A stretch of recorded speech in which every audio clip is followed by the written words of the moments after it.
Positive Africa Radio TV, la chaîne qui booste votre vie.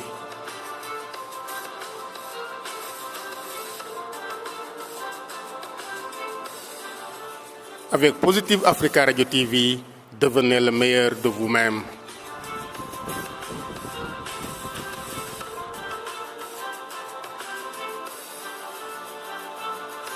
Positive Africa Radio TV, c'est l'Afrique autrement.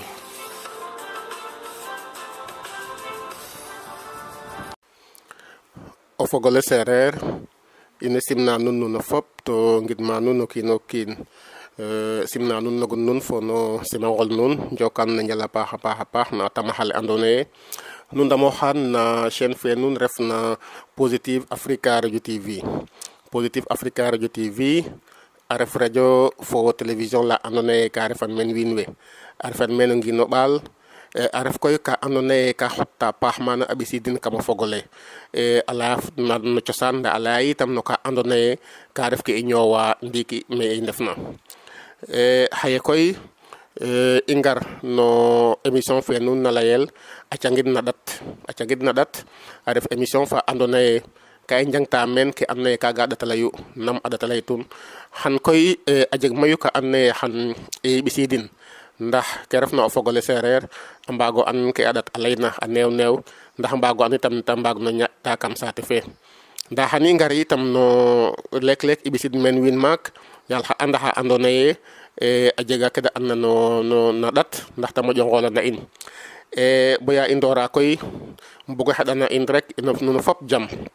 yasam roga ci'a in jam yasam jama adwana in a falakana in a roka ndeer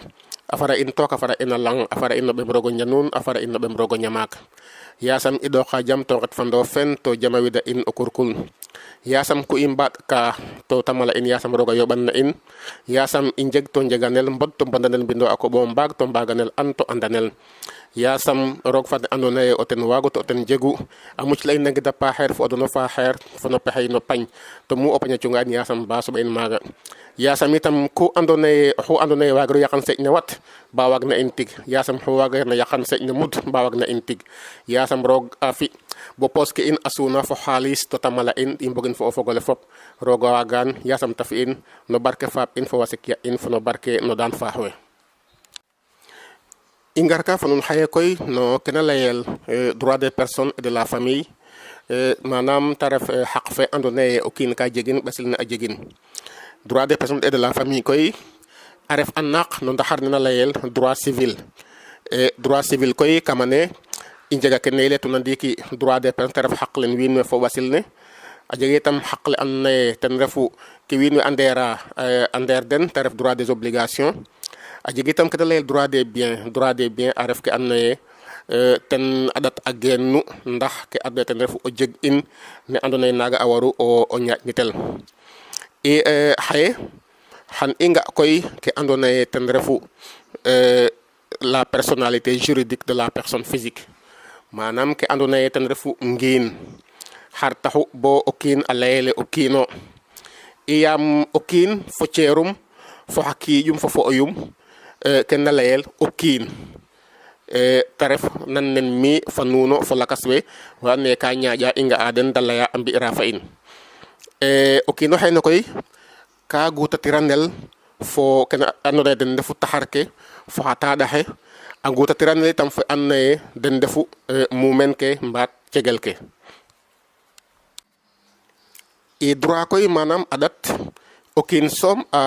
jaɓanu kene lay personnalité manam ngiin personnalité juridique ngin ne andoona yee a ɗat ka jaɓin o kiin soom a reconnaître un i yaam o ten ka jeg ke andoona yee valeur fe andoona yee ka cooxin o ten to ta fog no ngiinum ta jeg koy ka andoona yee o kiin o kiin ko jegan na xooxof ta fog na wo bo ta tax o waag o lay mi refu ngoor mi refu jegaan mi refu a penda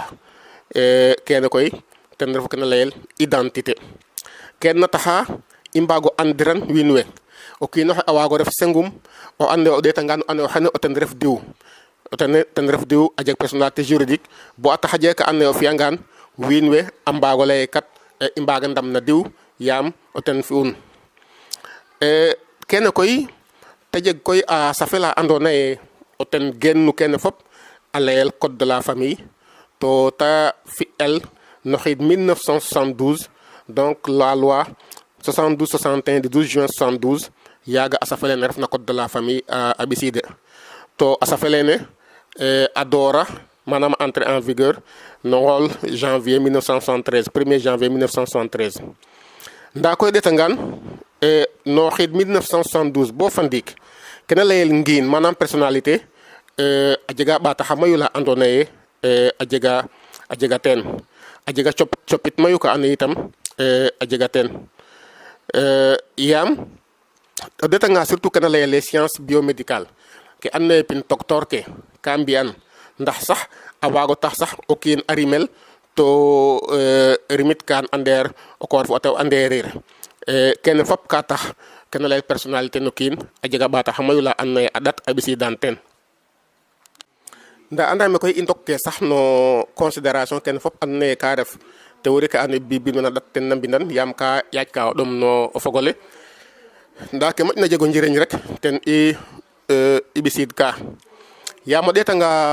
article premier fe code de la famille fene o ten ɓisidu ke andoona yee ngiin no kiin mam a commencer tu mama doortu fo mama fagta donc la durée de la personnalité juridique donc ten article premier a ɓisidu to ten ka laye o kiin oxu refna rek jega ngiin na andoona ten a ɗat a jaɓanong donc tous les êtres humains ont la personnalité juridique nda i ɗeetangaan koy ngiin nene refe ka andoona yee a ɗat ten sakun xa'a nda a ɗat ka jaɓin yaam ka ref ka andoona yee o kiin oxe ten jegun roog a coox no ten ya andoona yee a jega ceer rek ceer ka andoona yee o kiin a waagano duq a naɓ nena ande kene ceero to o kiin oxe ñoowa yaaga te jegu kena layel ngiin manam personnalité juridique donc article premier fene ka laye ngiin no kiin oxey doorta ya andoona yee o kiin oxe a rime a faga ya andoona yee a xona donc la personnalité commence à la naissance et cesse au décès o kiin a rimange rek a commencer jega kena layel personnalité a xonanga koy personnalité fene a faga sokoy ta doonte o kiino xeene koy o ndemandoong ngeene refe rek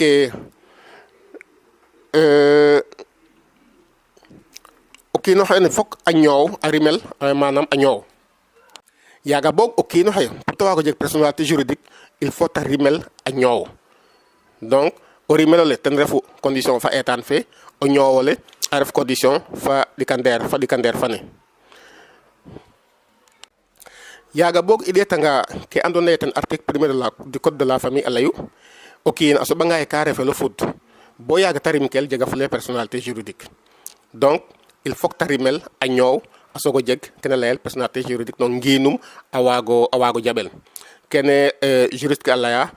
pars vicerum matrice donc ta laye ka ref rek o copit wala o ɗeg no laaw ya donc un morceau des entrailles de sa mère donc ne o pibindo maako yaal xam-xam o den layel to an mayu na affaire ɗat a layel le doyen Carbonnier o ten layu o ñoow kena taxa wiin a lay o ñoow a jega ka soɓa ñoota jeg donc ñoota jeganga bo andoona yee kon kene refna o yoonirole a ɗegel ke andoona yee ten na o ɓaako lene andoona yee ten damu no daɓ le no njaaƴ onqe a damna yo a ɗegange rek i soog o mbaago ande koy a mete refna o kiin oxe kat to a soota ñoow o kiin oxe kat a jegata personnalité juridique donc fata xoole o njaaƴ onqa andoona yee ka rimel to ɓisiide o ñis a ɗat ka laye refe o kiin oxa andoona yee ka rimel to ɓisiide o ñis donc ke tubaab a laya morne o xaaga refe o kiin donc kon jege personnalité juridique yaam ka xodit kam ye'um avant ta garida fogre koy fo oxa andoona yee ka rimel a ɓisiid o ñis même a refanga seconde tadik sax wala minute ɓetik sax a ñoowangaan o xaaga o kiino to a jega personnalité juridique yaag koy déclarer o kiin ndax ta jega kayit judu kayitu rebel kaga som doye ndax o kiino xe a waago jeg personnalité juridique. Nda mene koy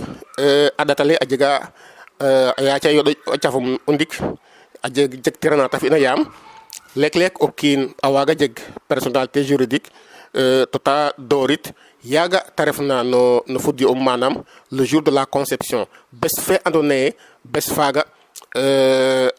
ta commencer o refa o kiin o nananga koy oxe andna ten bindu a ɗatale a jaɓmatale le législateur a fi kaaga manam ka ɓisiid ndigil na ɗat ne layel maxime to ta layel na late infans conceptus pro nato habetur quoties de commodis eius agitur. Donc to règle fene ka ref rek na andona yee ka fi'el no intérêt no njaƴonge ndax a tax o bug o njaƴonge xaqum fo yelefum fop a waago tegana men manam a waago sauvegarder el ken taxu règle fene ka leye o njaƴonge ye andoona yee rek a commencer a refa lumb kam ya bes fe andoona yee a commencer a refa o kiin manam jour de la conception yaaga ta jegu personnalité juridique nda kaaga ka fi'el ndax o njaƴonge a jeg droit manam xaq nda jeg ke obligation manam ka andona yee ka war o doonel no cokum ka ref nak kena layel fiction de droit i to conception fene manam bes fe andoona yee te o njaƴonge a laye ten ta commencer o refa o kiin kam yu'um a ɗatale ka laye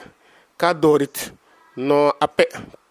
teemed tadik bo a pe teemed fo xarɓen tadik avant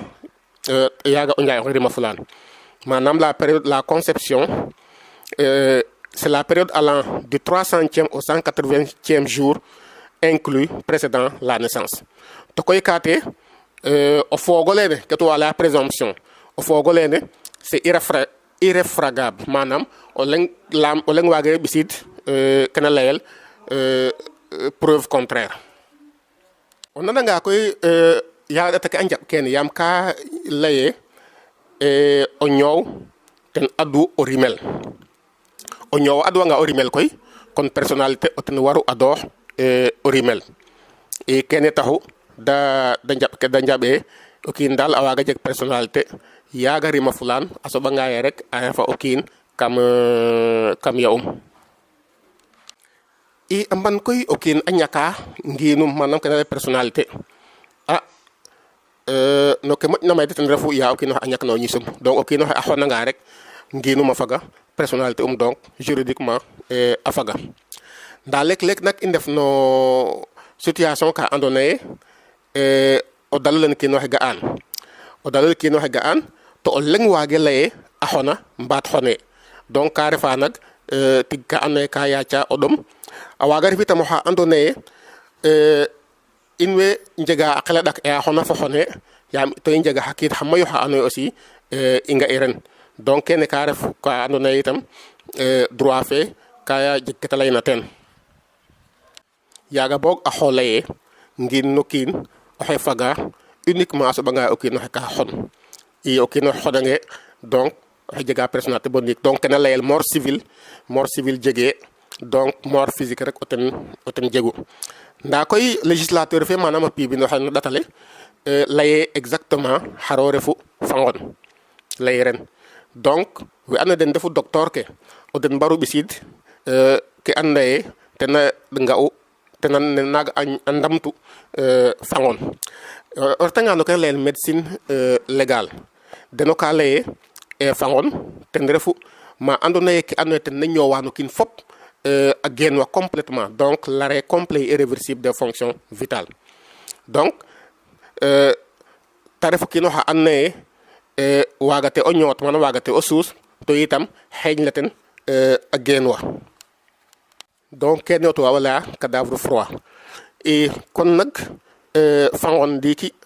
même a refanga yee sax waaga ga o kiin neke rek o laye a xona nda nag na ɗat pour wiin we mbaag o lay o xene a xona il faut que docteur a gar a cooxta kayit ala laltina yee o xene a xona to na layel certificat de décès kene itam ka i mbaro ɓek tene yiif o fogole seereer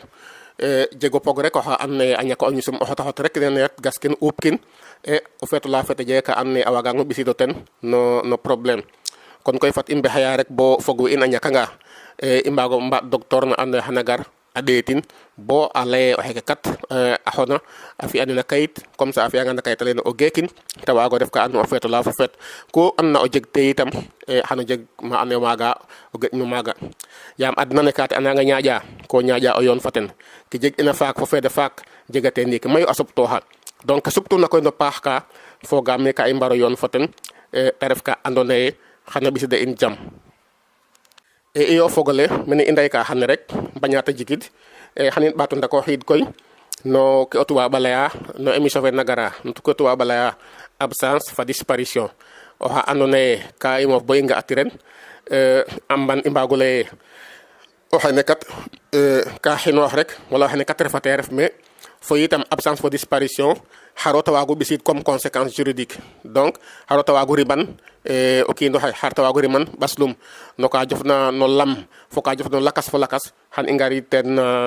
no émission lakas cangid na dat o le na gara donc mene kene te reeɗ'u o pog nuun xarit nuun o maag nuun o ndeɓ nuun Ngor Boucar Ndiaye na Positive Africa Radio TV jam fa jam bo bes fa lakas.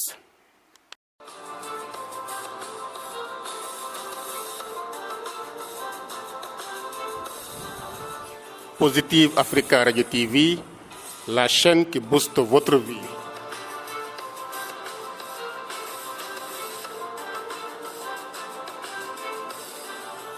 Avec Positive Africa Radio TV, devenez le meilleur de vous-même.